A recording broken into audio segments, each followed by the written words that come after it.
Chronicles of a Play Therapist podcast is raw, unfiltered, and unapologetic, discussing mental health from a play therapy specialization, including trends, treatment approaches and techniques, theory, and the business of psychotherapy practice.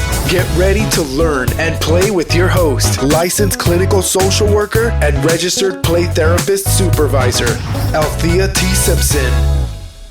Hey everybody. Welcome to another episode of Chronicles of a Play Therapist. I am your host, Althea T. Simpson, licensed clinical social worker and registered play therapist supervisor. Today's topic is, this is hard work and your emotions may make an appearance in professional spaces. So I'm doing something a little different. Today's podcast is all about mental health professionals' psychological and emotional well-being. And if we don't take care of ourselves from every side, our emotions will show up and start running our business. Now, I'm coming from an angle that may feel a little sharp, but it is what it is, because pretending that as healers, our negative emotions and our negative emotional experiences are unreachable, or nothing ever gets to us because we are this trained super therapist and business professional. We're untouchable. Well, my emotions touch me, and sometimes the behaviors that coincide with those emotions may not present in the best light. And guess what? That's okay.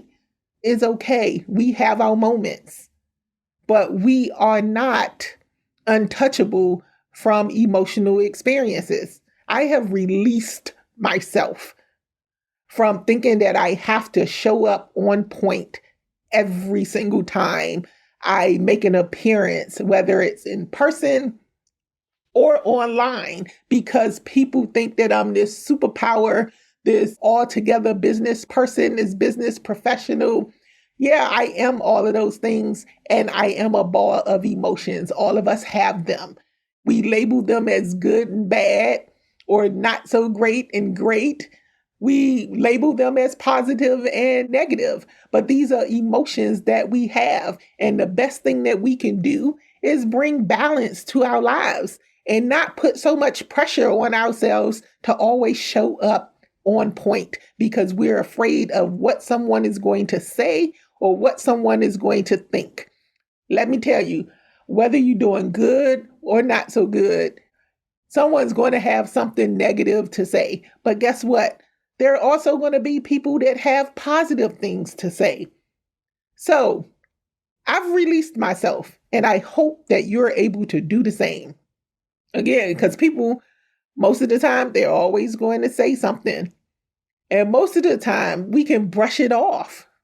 But sometimes that stuff stick like hot tar, and you got to remove that thing, and it ain't going to be pretty. It ain't going to feel pretty. It ain't going to look pretty. It's just not going to be pretty.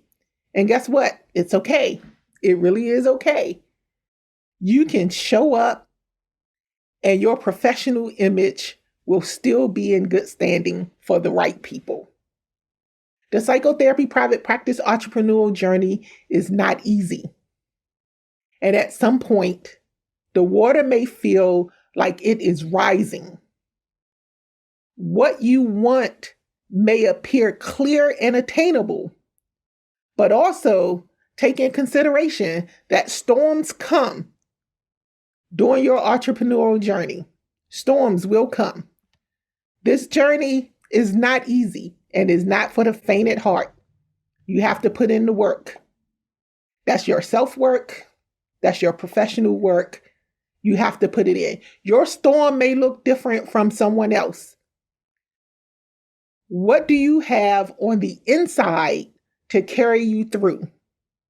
What experiences that you've had in the past that can give you strength to continue going? On my journey, it is knowing that I am doing with all of the stuff that comes along with what I do. I genuinely enjoy it. I don't want to do it, but this is a place that I'm put in. And I had to come to a resolution with that. I had to come to a resolution that for some reason, God wants me in this field. I do not want to be in this field. It was never my intention to be in this field. I started out in the business world. I have an undergrad in business management. I have an MBA in marketing. And after years of being in the business world, boom, this light bulb went on and said, hey, you going to social work school. But I went to social work school to be on the macro side, organizational leadership, advocacy, grassroots work. Never intended to be a therapist, never intended to be a mental health trainer, never meant to be a mental health supervisor or any of this stuff. And I've tried to leave this field several times and boom, no door would open. And I know I'm qualified to walk through those doors, even to creep into the window.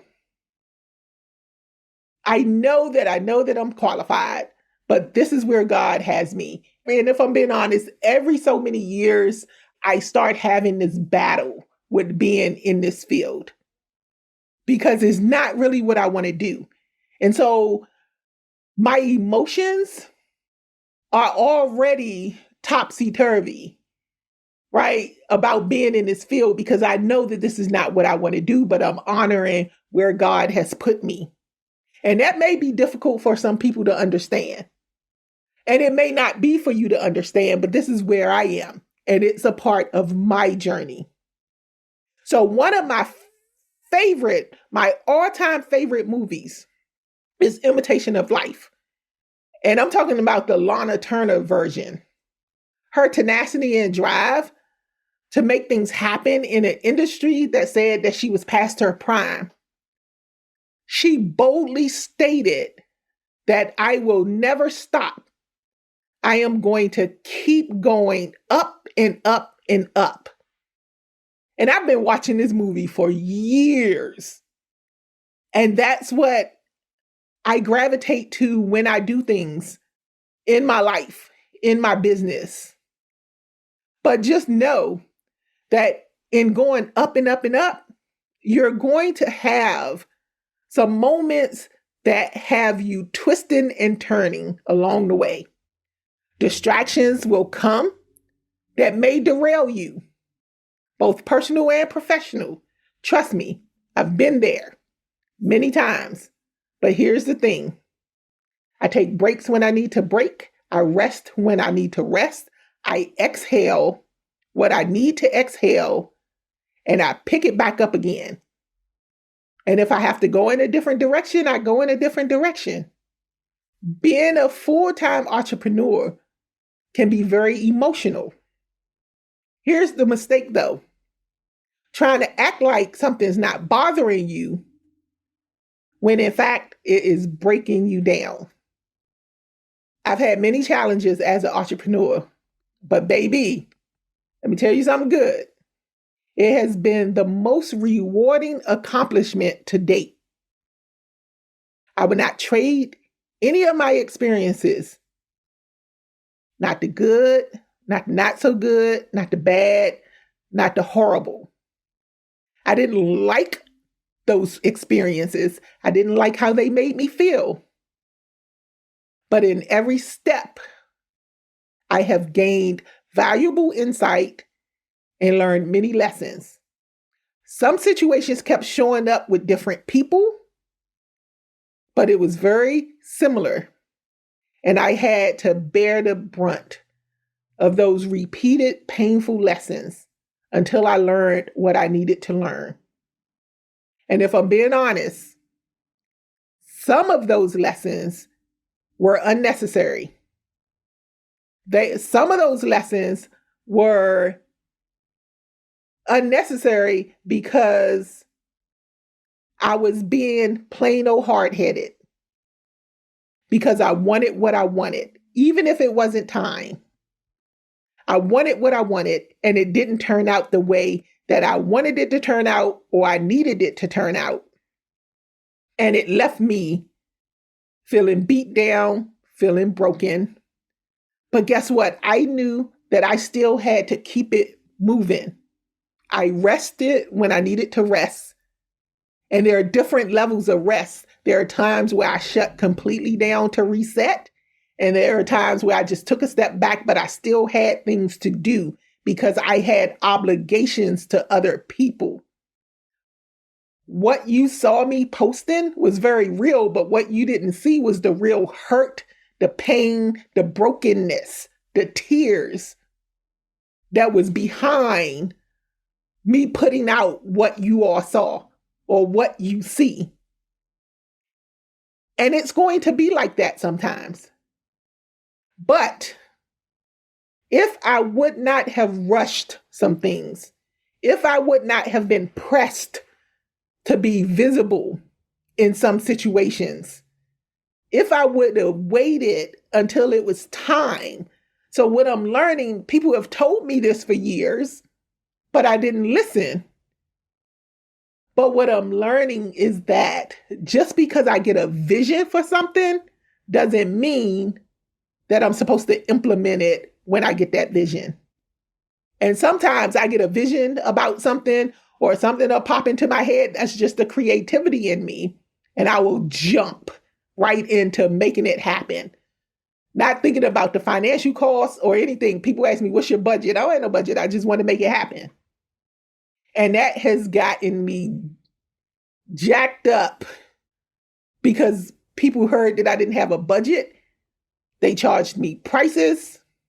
I don't haggle with people. You tell me that you know how to do something that I need done and that I don't want to do myself. I'm going to pay you what you ask for because that's a value. And one of the things that people make a mistake about is what you're worth and what's of value.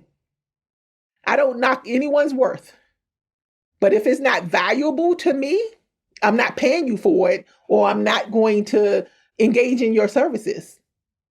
There's a difference between worth and value. You can know your worth, but if it's not of value to someone, then they're not going to utilize your services.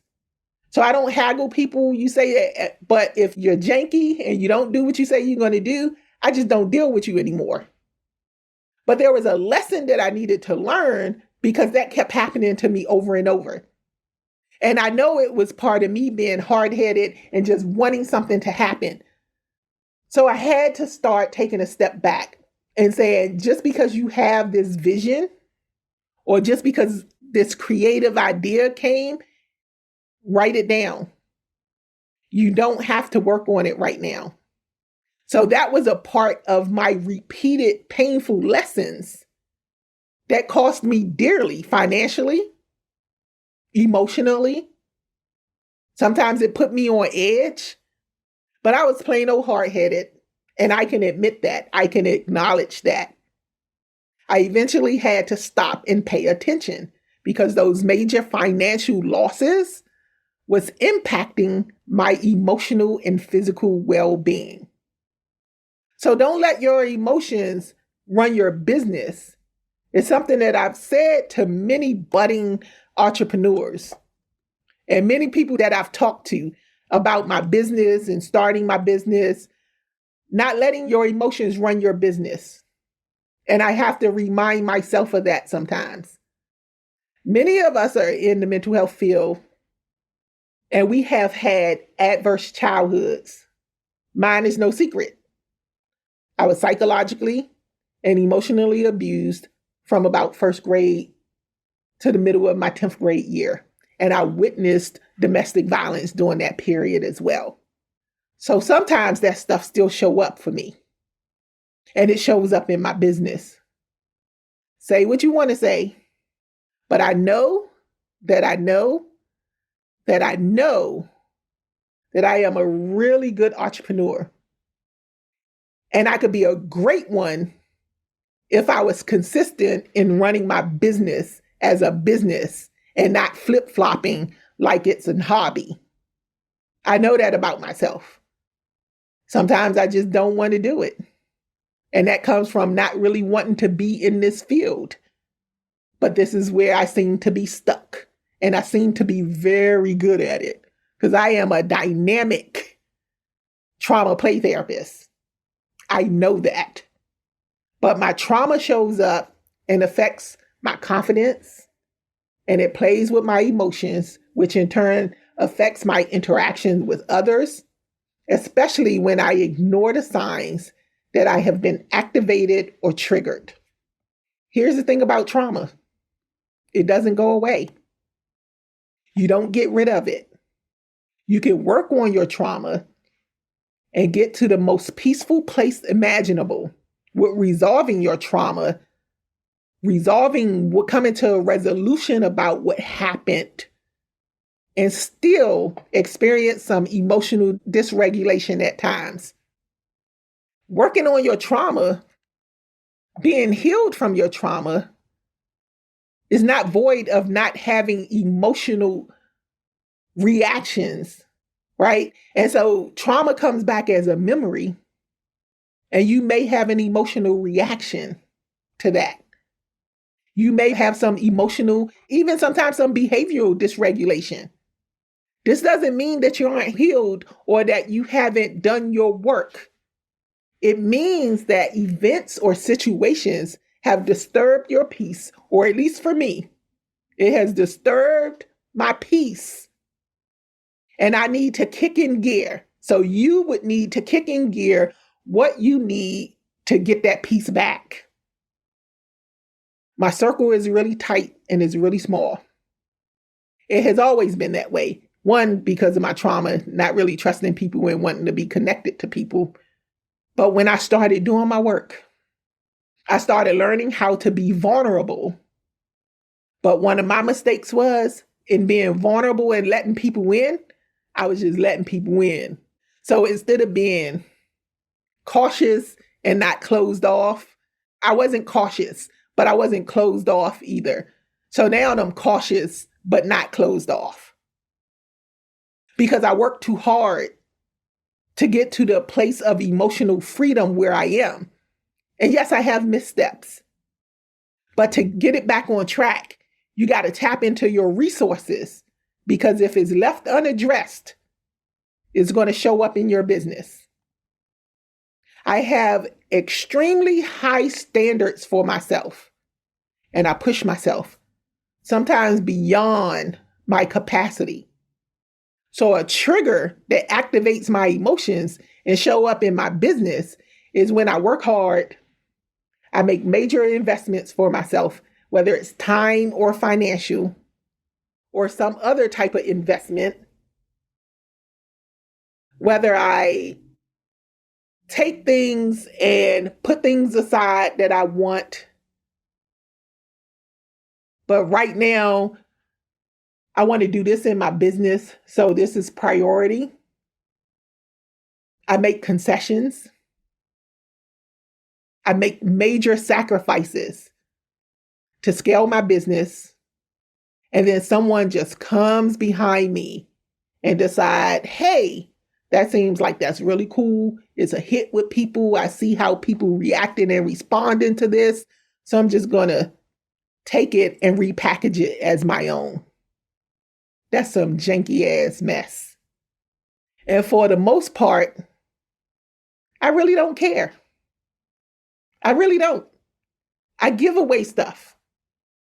Some people say out there, you give away too much content. But is it really mine? Yes.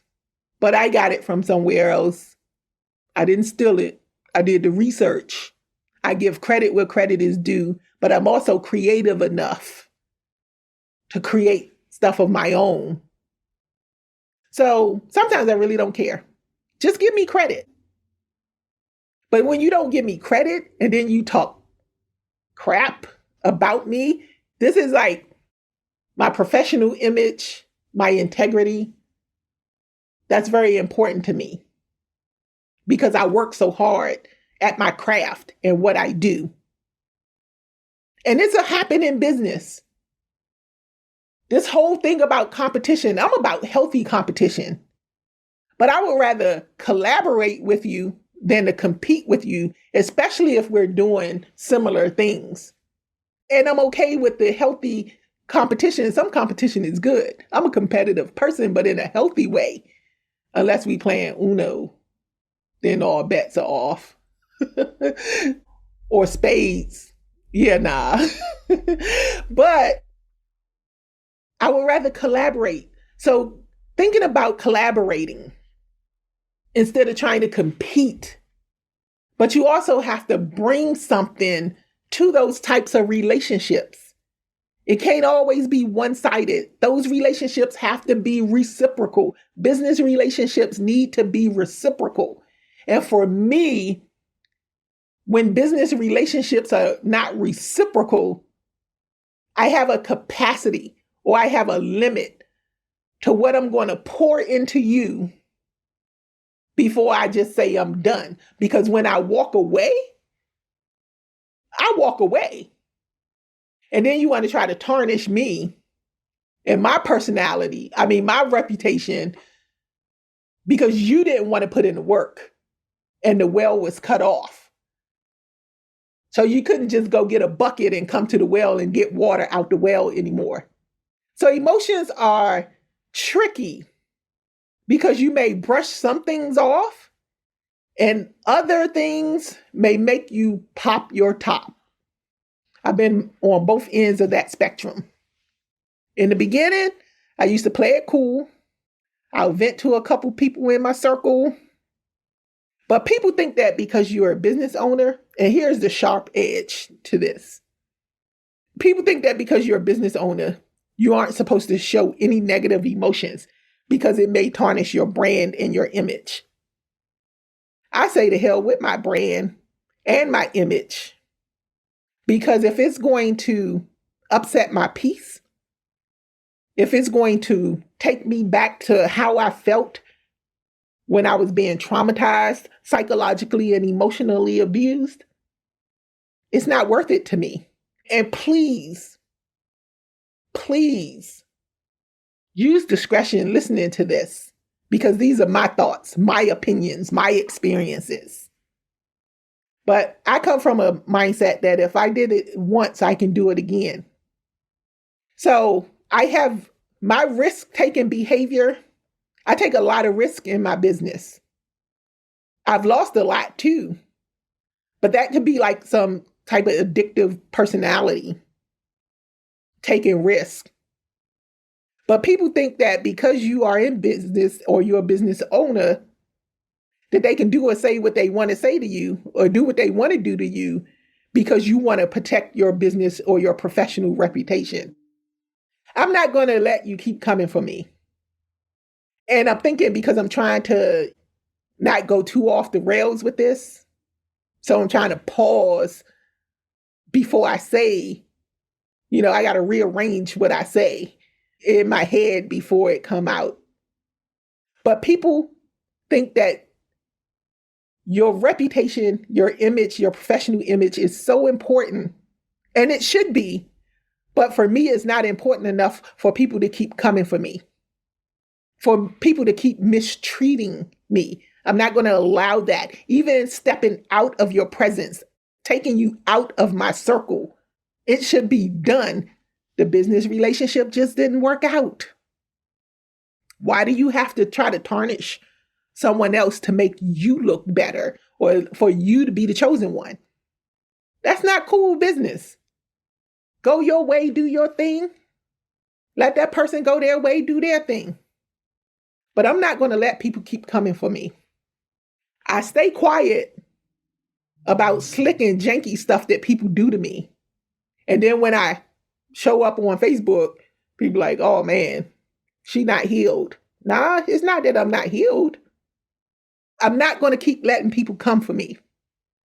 And that's my personality. That's me. But I stay quiet, and I stay quiet a lot. People have no idea the amount of stuff that I've done to help people. And it wasn't reciprocal. It was burning me out. My well was empty, dry, and cracking. And they were still trying to get water. And I think I read something somewhere. I think it was on Facebook or something. Somebody said, don't give from your well, give from your overflow. Well, I gave from my well and I gave away all of my overflow. And my well was dried to the bone where it was cracking. And so I had to do some repairing. And once I started doing that repairing, the access to me started changing. What I was giving out started changing. So then it was that I was no longer valuable. So some relationships ended because I was no longer valuable to those people. And then some relationships ended, business relationships ended because I had to take a step back because I saw that it wasn't reciprocal and it was damaging and hurting and harming me. So I primarily stay quiet because there is a mean and hateful part of me that I do not like.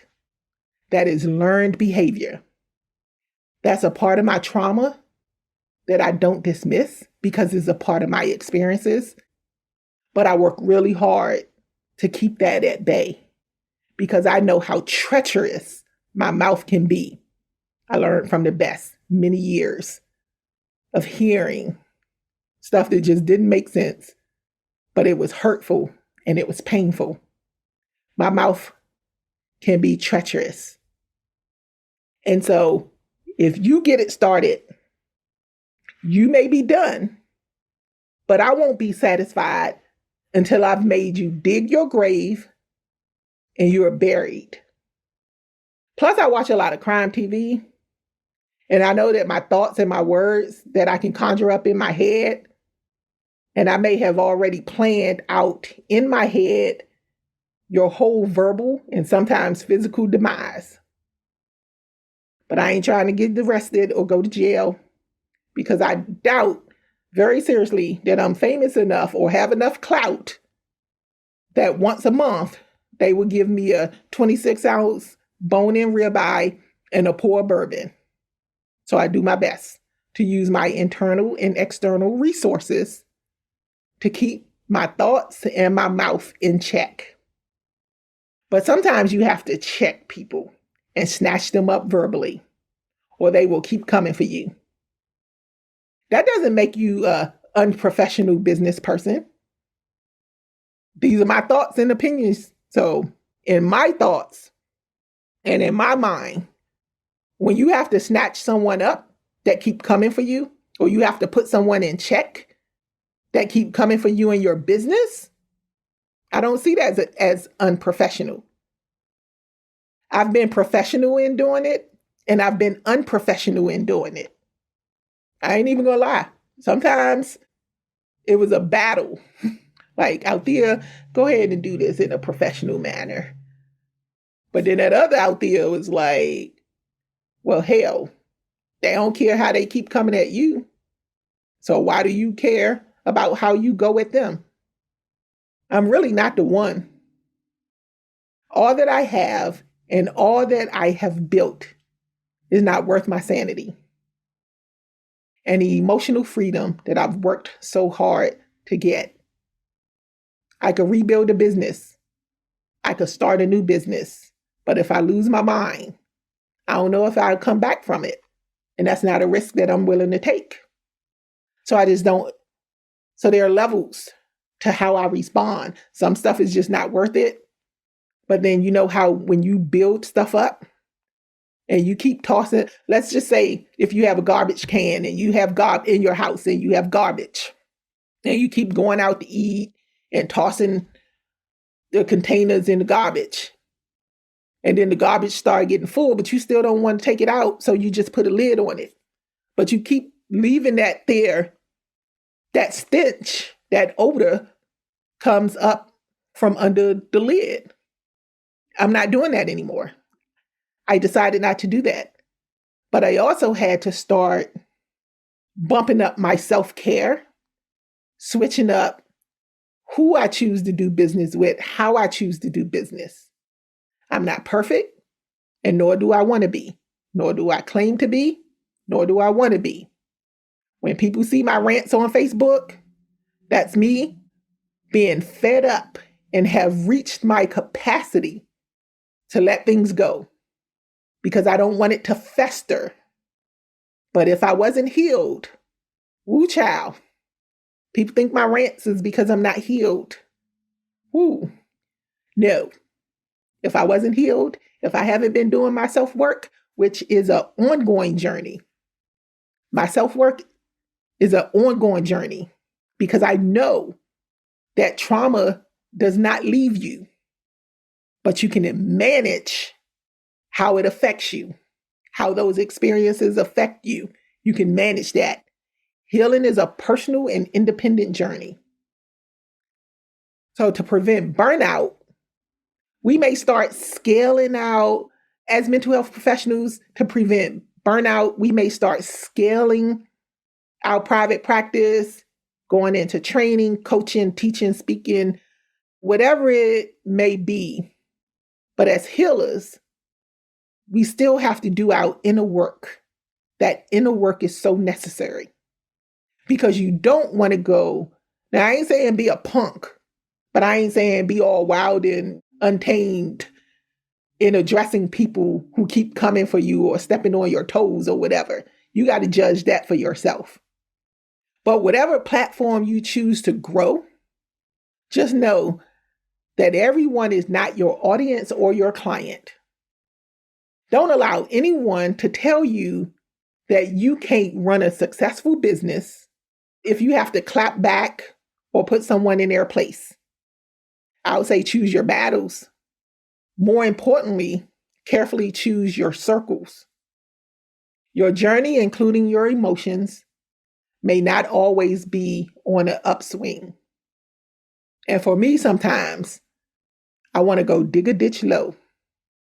Like I said, you may be done, but I'm not. So I may go dig a ditch low. Sometimes I want to go dig a ditch low. But then I have to ask myself, would I truly be satisfied with the emotional harm that I've caused to someone else? Because like I said, for a long time, a lot of years, I've heard some of the most hurtful things. And I'm creative enough to conjure up things that can harm people with my mouth. So, again, no matter how much in my soul I feel it is warranted, I have to ask myself, will I be satisfied and okay with the harm, the emotional harm or the psychological harm that I will cause someone with a talent that was forced upon me to hurt people with my words? It was a learned behavior for many years.